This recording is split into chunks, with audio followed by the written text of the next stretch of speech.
Bismillahirrahmanirrahim. Assalamualaikum warahmatullahi wabarakatuh. Halo guys, jumpa lagi bersama kami di Marula Channel. Seperti biasa, kami akan memberikan informasi-informasi terbaru seputar kasus Vina Cirebon. Guys, terungkap Fitra keceplosan. Tidak sengaja Fitra mengakui bahwa video penangkapan 7 terpidana ada Ibtu Rudiana. Gokil nggak tuh ya? Itu mengatakan bahwa kebenaran akan mencari jalannya sendiri begitu. Nah, di sini seperti di video kali ini Fitra blunder lagi, sebab di video tersebut Fitra mengakui jika di dalam video yang viral soal penangkapan 7 terpidana itu memang ada Ibtu Rudiana, tetapi kan tidak ada adegan kekerasan. Mereka baik-baik aja kok, kata Fitra saat diwawancarai oleh salah satu awak media. Tapi yang paling lucunya lagi nih, Fitra menuding jika video itu disebarkan oleh pihak lawan yang tidak jelas maksudnya apa katanya. Ini padahal kan rekannya sendiri ya yang menyebarkan video tersebut saat Mbak Elsa Sharif dengan Christian Grace wawancara begitu ya. Nah, mereka sendiri itu yang menyebarkan video itu.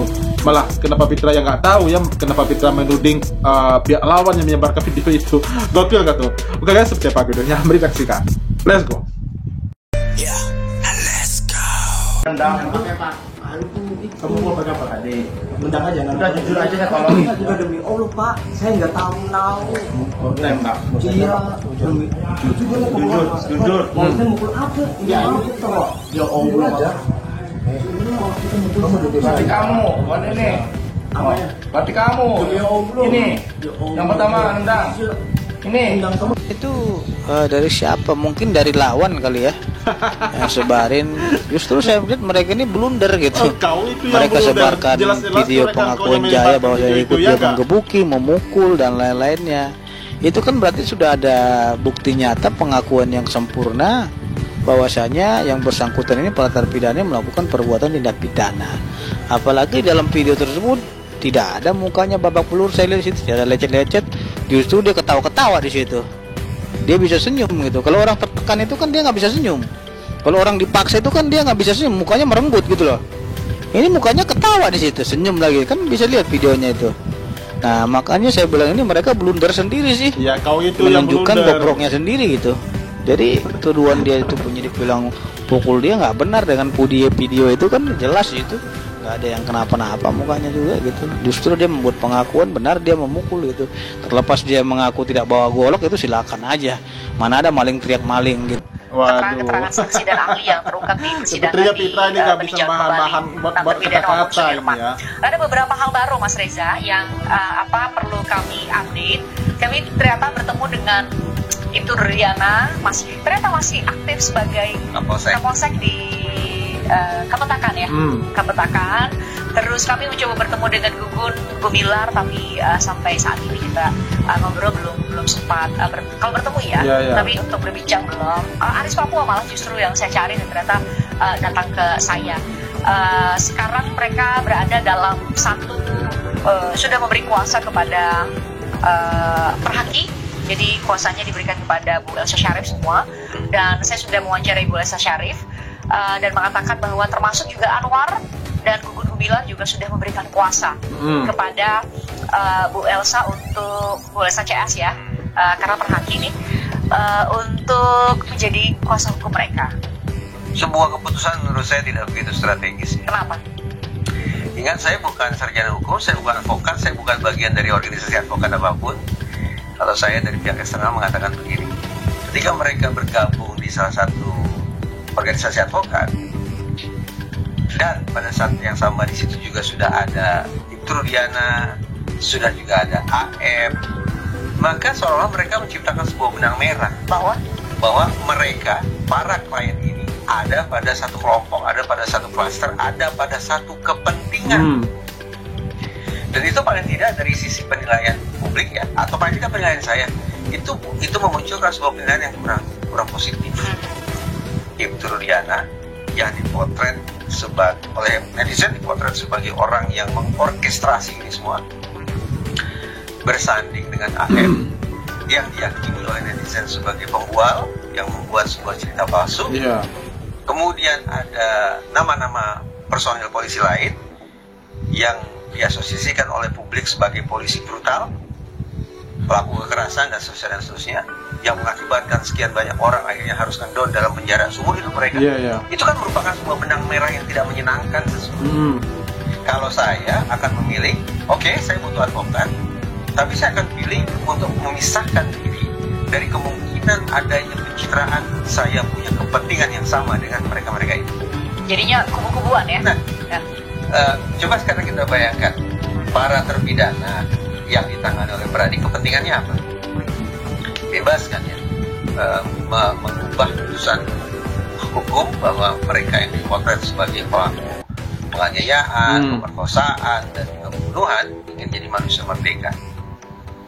Sementara di sini mereka akan terpotret sebagai apa? Itu tadi malah mempertegas bahwa mereka inilah yang berusaha sedemikian rupa untuk menghambat, menghalang-halangi orang yang tidak bersalah yang ingin bebas merdeka. Iya.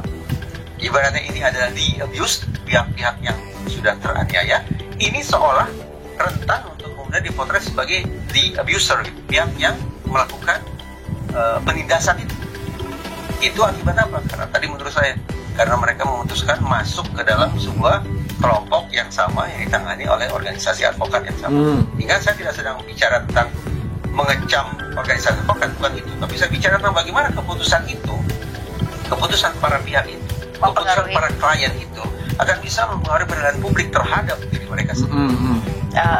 Terutama nama-nama yang seperti Aris Papua gitu ya, yang mengatakan bahwa saya nggak satu circle kok dengan Ibtu Rudiana, bahkan saya tidak pernah bertugas di Polres Cirebon Kota. Kan kontradiktif, tapi ternyata keputusan mereka membuat mereka berada pada satu kubu. Paling tidak sekali lagi itu adalah penilaian. Sambil menunggu keputusan dari Mahkamah Agung, kalau ditanyakan bagaimana sikap kami terhadap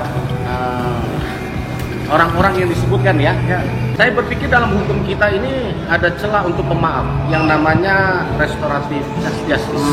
Terlambat sepanjang belum keputusan ini, PK ini diumumkan, saya selaku penasihat hukum daripada 7 terpidana kasus Eki dan Vina di Cirebon tersebut, kami menghimbau ya, untuk demi kebenaran, kalau saat ini sebelum diputuskan oleh Mahkamah Agung ingin bertobat dan ingin menyampaikan satu kebenaran, ya, tentu kami akan mempertimbang untuk menempuh jalur restoratif justice tadi.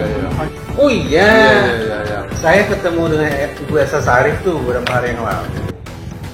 Kalau beliau mengatakan tim sus itu sudah bekerja dan simpulnya tidak ada pelanggaran apapun.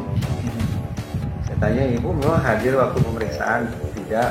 Lalu Ibu dapat informasi dari siapa? Katanya dari Rudiana. Tolong saya koreksi ya kalau saya salah. Ingatan saya begitu. Jadi saya timpali, oh begitu. Dengan segala hormat kan Ibu Elsa kan bukan bagian dari Mabes Polri. Jadi informasi yang tetaplah tidak bisa dianggap sebagai informasi yang sahih. Iya. Karena pada saat yang sama saya punya sumber informasi yang lain, yaitu firasat saya. Dan justru perkiraan saya ini Mas Insa sudah terjadi pelanggaran Mas, baik itu dari sisi pidana maupun etik yang dilakukan oleh terkait kasus Cirebon 2016 dan no case dan juga ada pelanggaran etik, tapi itu firasat saya sih. Iya.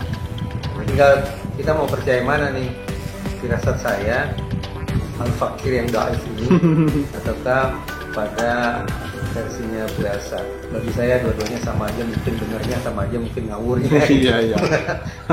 Oke, luar biasa ya. Itu lagi guys ya, tanggapan dari berbagai macam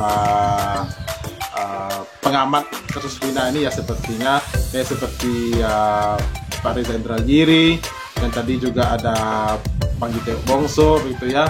Nah, yang lucunya ini si Pitra blunder lagi begitu ya. Dia nggak tahu kalau yang penyebarkan video penangkapan Jaya dan Eko itu kan rekannya sendiri tuh, Elsa Sarif ya. Dia malah menuding pihak lawan begitu. Gokil begitu ya. Oke guys, itu dia reaksi kita hari ini. Terima kasih banyak bagi yang telah menonton, dan sampai jumpa lagi di video berikutnya. Thank you.